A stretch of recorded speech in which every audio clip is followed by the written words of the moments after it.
વાત સુરતની કરીશું, જ્યાં ગંદા પાણીથી એક વ્યક્તિએ જીવ ગુમાવ્યા બાદ ન મળ્યું શુદ્ધ પાણી. બીજા દિવસે પણ લોકોના ઘરમાં પાણી પીવા યોગ્ય આવતું ન હોવાની ફરિયાદ ઉઠી છે. 22 વર્ષના જયેશના મૃત્યુ થયા બાદ આરોગ્ય વિભાગ દોડ્યું, ત્યારે ઘટનાના બીજા દિવસે મનપાની ટીમે ડોર ટુ ડોર સર્વે હાથ ધર્યો. આરોગ્ય વિભાગની ટીમ દ્વારા લોકોના ઘરેથી સેમ્પલ કલેક્ટ કરવામાં આવ્યા. સોસાયટીઓમાં દવાનો છંટકાવ પણ કરવામાં આવ્યો. ગોડાદરા વિસ્તારના મહારાણા પ્રતાપ સોસાયટીની ઘટના, જ્યાં ગંદા પાણીને લઈ મોટી સંખ્યામાં લોકો બીમાર પડ્યા છે.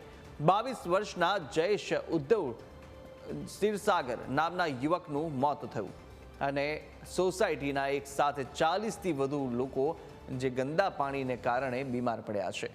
ત્યારે 250 જેટલા ઘરોમાં ગંદા પાણી પહોંચ્યા. મહાનગરપાલિકાને વારંવાર રજૂઆત કરાઈ, છતાં પણ ધ્યાન આપવામાં નથી આવ્યું. તો બીજા દિવસે પણ લોકોના ઘરની અંદર પાણી છે તે પીવા યોગ્ય નથી આવી રહ્યું અને તેને લઈને હવે આરોગ્ય વિભાગ જો કે દોડતું થયું અને જે રીતે આ ગંદુ પાણી લોકોના ઘર સુધી પહોંચી રહી છે, અનેક રજૂઆતો કરવામાં આવી, છતાં પણ મનપા દ્વારા આને ધ્યાનમાં લેવામાં ન આવી અને 40થી વધુ લોકો બીમાર પડ્યા, જ્યારે એક યુવકનું મોત થયું છે. વધુ વિગતો મેળવીશું. સંવાદદાતા અમિત આપણી સાથે સીધા જોડાઈ ચૂક્યા છે. અમિત, અનેકવાર રજૂઆતો કરાઈ છતાં પણ ગંદુ પાણી આવ્યું, એક યુવકનું મોત થઈ ચૂક્યું છે, 40 જેટલા લોકો બીમાર થયા છે. હજુ પણ ત્યાં ઘરની અંદર ગંદુ પાણી જ મળી રહ્યું છે. શું કહી રહ્યા છે સ્થાનિકો ત્યાંના અને શું કરી રહ્યા છે અધિકારીઓ?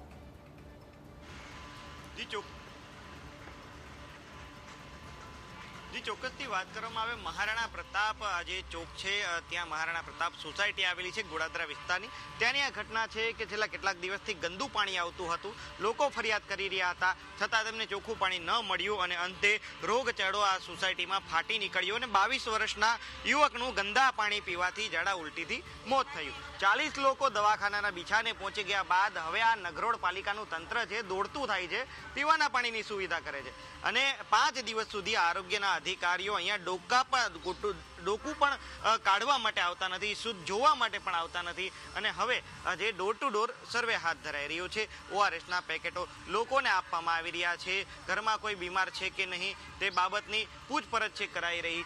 એટલે કે એક વ્યક્તિના મોતની રાહ આ પાલિકાના અધિકારીઓ જોતા હોય તે પ્રકારની પરિસ્થિતિ દેખાઈ રહી છે. આ દ્રશ્ય જોઈ શકો છો, એક છત્રી લગાવવામાં આવી છે, અહીંયા ORSના પેકેટ છે અને તેનું પાણી કઈ રીતે બનાવવું આ તમામ બાબતો અહીં કહેવામાં આવી રહી છે અને આ પાણી અહીંયાથી બનાવ્યું અને લોકોને વિતરણ પણ કરાઈ રહ્યું છે. તો બીજી તરફ લોકોના ઘરમાં પીવા યોગ્ય પાણી ન હોવાના કારણે આ જે ટેન્કર છે તેના દ્વારા પાણીની સપ્લાય પણ અહીં કરવામાં આવી રહી છે.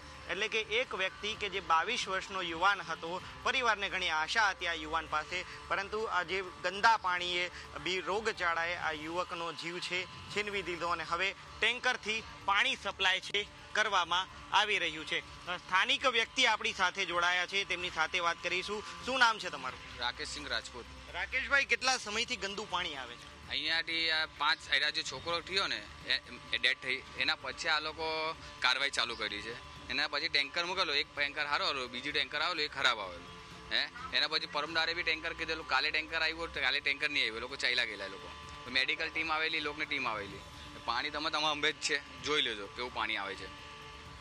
કઈક આ સોસાયટીમાં પાણી કેવું આવતું હતું જ્યારે આ બીમારી પહેલાનું? એટલે 15 દિવસથી કમ્પ્લેન લાગેલી, ખરાબ પાણી આવતો જ કમ્પ્લેન લાગે ને, બાકી કમ્પ્લેન લાખવાની જરૂર નહીં પડતી. અમારે તો ફરિયાદ કરતા હતા તો અધિકારી શું કહેતા હતા તમને?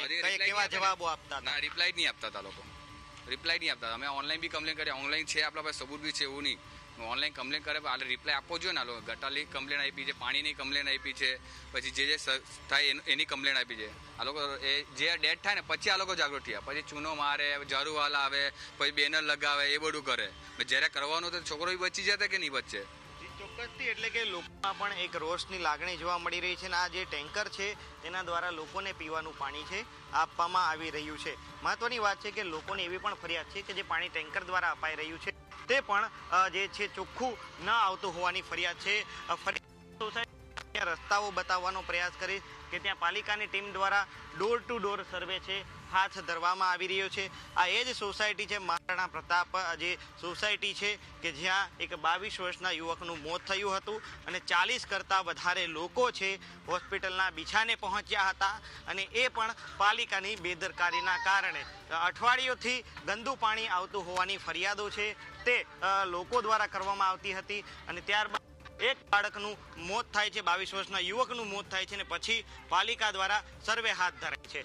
સર્વે જ નહીં પરંતુ તાત્કાલિક અસરથી અહીંયા પાલિકાની ટીમનો જે કાફલો છે તે ખડકી દેવામાં આવે છે. જીસીબી સહિતના મોટા સાધનોથી ડ્રેનેજ કઈ જગ્યા પર લીકેજ છે તેની માહિતી મેળવવાના પ્રયાસો કરવામાં આવી રહ્યા છે. એટલે કે આજે વ્યક્તિઓ જે હતા, બીમાર જે વ્યક્તિઓ હતા તે બીમાર થઈને હોસ્પિટલ સુધી ન પહોંચે તેની રાહ તંત્ર જોતું હતું, કારણ કે 5 દિવસ પહેલાની ફરિયાદ હતી છતાં કોઈ પણ કાર્યવાહી હતી. અને અહીંયા પણ ફરીથી હું બીજા દ્રશ્ય બતાવવાનો પ્રયાસ કરીશ કે કઈ રીતની પરિસ્થિતિ અહીંયા જોવા મળી રહી છે. અધિકારીઓની ટીમ છે તે અહીં સોસાયટીમાં તમામ ઘરોમાં સર્વે કરી રહી છે. આ ડ્રેનેજ છે, આ ડ્રેનેજને અહીંયા ફરતી તરફથી જે ખોદવામાં આવી છે ને ત્યારબાદ અંદરથી કચરો છે ઉલટવામાં આવ્યો છે.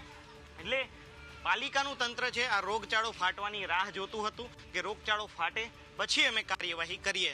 મહત્વની વાત છે કે દરેક વખતે સુરત મહાનગરપાલિકાનું તંત્ર છે એ પ્રકારે કાર્યવાહી કરતું હોય છે કે પહેલાં પાણી આવી જાય પછી પાળ બાંધે. પાણી આવ્યા પહેલાં પાળ બાંધવાની તૈયારી સુરત મહાનગરપાલિકાને આવડતી જ ન હોય તે પ્રકારના અહીંયા દ્રશ્યો સામે આવે છે. એક યુવકનું મોત થાય છે અને પછી અહીંયા અધિકારીઓનો કાફલો છે ખડકાઈ જાય છે. અધિકારીઓની ટીમ આવે છે, ડોર ટુ ડોર સર્વે કરે છે, પાણીની ક્વોલિટી તપાસે છે, પરંતુ એક યુવકના મોત બાદ આ તમામ કાર્યવાહી છે થાય છે. અધિકારી આપણી સાથે અહીંયા હાજર છે, સાથે પણ વાતચીત કરવાનો પ્રયાસ કરીશું કે કઈ રીતની કાર્યવાહી છે અહીંયા થઈ રહી છે. પરંતુ હવે જે તમામ જે ટીમો છે તેમના દ્વારા જે સર્વે કરાયો છે તેની માહિતીના આધારે અહીં કાર્યવાહી હાથ ધરવામાં આવી રહી છે. અધિકારી છે તેમની સાથે વાતચીત કરવાનો પ્રયાસ કરીશું. કઈ રીતની કાર્યવાહી હવે અહીંયા કરાઈ રહી છે? જી સર, કઈ રીતની કાર્યવાહી હવે કરાઈ રહી છે જે રીતે રોગચાળો અહીંયા ફાટી નીકળ્યો છે? દૈનિક રીતે જે પણ સામાન્ય કાર્યવાહી હોય છે એ ઉપરાંત આપણે ઘરે ઘરે સર્વે કરીએ છીએ. ઝાડા ઉલટીના કેટલા કેસીસ છે એ આપણે જોઈએ છીએ. જૂની હિસ્ટ્રી વગેરે કેટલી છે એ પણ જાણવાનો પ્રયાસ કરીએ છીએ. પીવાના પાણીનો સોર્સ એ લોકો કયો યુઝ કરે છે, 20 લીટરના કેરબોનો યુઝ કરે છે કે એસએમસીનું પાણી યુઝ કરે છે, બોરિંગનું પાણી યુઝ કરે છે, એ એક્ઝોસ્ટિવલી સર્વેની કામગીરી અત્યારે કરવામાં આવી રહી છે. સાથે સાથે દરેક ઘરોની અંદર જે ક્લોરીનની ટેબ્લેટવાળું આપણે પાણી માટલામાં નાખીને એ લોકો યુઝ કરે એના માટે પૂરા પ્રયાસ એ લોકો કન્ટિન્યુઅસ યુઝ કરે એ પ્રકારનો પ્રયાસ આપણે કરીએ છીએ. સાથે સાથે દરેક ઘરોની અંદર ORS છે કે પણ બાકીના જે પણ ઉપાય કરવાના હોય એ પણ આપણે કરતા હોઈએ છીએ. સાથે સાથે સોસાયટીના જે પણ પ્રમુખ છે એને પણ બોલાવીને કન્ટિન્યુઅસ આઈસી એક્ટિવિટી દ્વારા એ લોકોમાં જનજાગૃતિ ફેલાય તે પ્રમાણે આપણે પ્રયાસ કરીએ છીએ, જેથી કોઈ પણ બહારનો ખુલ્લો ખોરાક, ખુલ્લો વાસી ખોરાક બહારનું કોઈ જગ્યાએથી એ લોકો ખાણીપીણીના લઈને નહીં આવે એ આપણે પ્રચાર પ્રસારના માધ્યમથી આપણે કન્વે કરીએ છીએ. યુવકનું મોત ન થાય એ બાબતમાં હું કમેન્ટ નહીં કરીશ કે કારણ કે એ મેડિકલ હિસ્ટ્રી મેડિકલ ઓફિસર દ્વારા કન્વે કરવામાં આવી શકે. અમે અત્યારે એન્જિનિયરિંગ કામગીરી અને આરોગ્યની જે સર્વેલન્સની કામગીરી છે એના આધારે અત્યારે ઝુંબેશના ધોરણે કામ લઈએ છીએ. ડ્રેનેજમાં ફરિયાદ કરી હતી, ગટરોમાંથી પાણી ભળી રહ્યું છે એ પ્રકારની, પરંતુ ડ્રેનેજ વિભાગે ધ્યાન જ ન દીધું અને 7 દિવસમાં 40 થી 45 લોકો દવાખાને પહોંચી ગયા. આ વિસ્તારની અંદર ટોટલી 2000 વ્યક્તિઓ છે. ટોટલ જેટલા પણ ઘરોની સંખ્યા છે અને કેસો છે છૂટાછવાયા કેસીસ છે. એટલે કોઈ આખી લાઇનની અંદર કોઈ અસરગ્રસ્ત થઈ હોય એવું કોઈ પણ પોકેટ નથી. છૂટાછવાયા કેસીસ છે. સોસાયટીની અંદર વડીલો પણ છે, બાળકો પણ છે. એટલે એ બાબતમાં ચોક્કસપણે અનુમાન લગાવવા માટે અમારી પાસે કોઈ બેઝ નથી. અને જે છૂટાછવાયા કેસીસ છે એને કારણે અત્યારે જે ઓબ્ઝર્વેશન છે વાત આપ કરો છો 2000માં 50 થી 60 લોકો, એટલે રેશિયો આપણને ખબર પડી જાય 2060 લોકોને એક જ સેમ સમસ્યા ઝાડા ઉલટીની. તો કેટલી કઈ તકલીફ કઈ રીતે થઈ આપણે આરોગ્ય વિભાગના અધિકારી છું તો આપણને ખબર હોવી જોઈએ. 2000માં 60 લોકો બીમાર પડ્યા, કંઈક તો મિસ્ટેક હશે ને? હું તમને એ જ કહું છું કે આ બધી વસ્તુ કોઈ ક્લસ્ટર આખું અફેક્ટેડ હોય તો સમજમાં આવે છે, આ સ્કેટર્ડ છે. અને રહી વસ્તુ કે પાણીનો સોર્સ કોમન છે. જે મહારાણા પ્રતાપનગર વનની અંદર પાણી સપ્લાય થાય છે એ જ સરાઉન્ડિંગમાં તમામ પોકેટની અંદર સપ્લાય થાય છે. એટલે એ વસ્તુ ચોક્કસ અનુમાન પ્રમાણે એ મિસલીડિંગ ફેક્ટ છે. એના આધારે હું એ બાબતમાં કમેન્ટ નહીં કરીશ. જે એન્જિનિયરિંગ કામગીરી છે અને આરોગ્યની કામગીરી છે એના આધારે અમે રૂટ કોઝ બી શોધવાના પૂરે પ્રયાસ કરીએ છીએ. અને બીજી વસ્તુ કે જે બોરિંગના પાણીનો સપ્લાય છે જે ખરેખર નહીં કરવો જોઈએ, જે પણ અત્યારે નેટવર્કની અંદર છે એટલે એ પણ એક રીઝન હોઈ શકે, જે બાબતમાં અત્યારે ચોક્કસ નહીં કહી શકું. ચોક્કસથી હતા આરોગ્ય અધિકારી કે તેમને પચપણે જણાવ્યું કે આ તમામ બાબતો જે છે તે તપાસનો વિષય છે. તમામ અધિકારીઓ છે હાલ તપાસ કરી રહ્યા છે કે કયા પરિબળના આધારે આ રોગચાળો ફેલાઈ રહ્યો છે. પરંતુ 2000ની વસ્તી સામે 50થી 60 લોકો બીમાર પડવા કોઈ નાની વાત નથી. અને અધિકારી એવું કહે છે કે પાણી એક જ જગ્યા પરથી આવે છે, તમામનો ફ્લો એક જ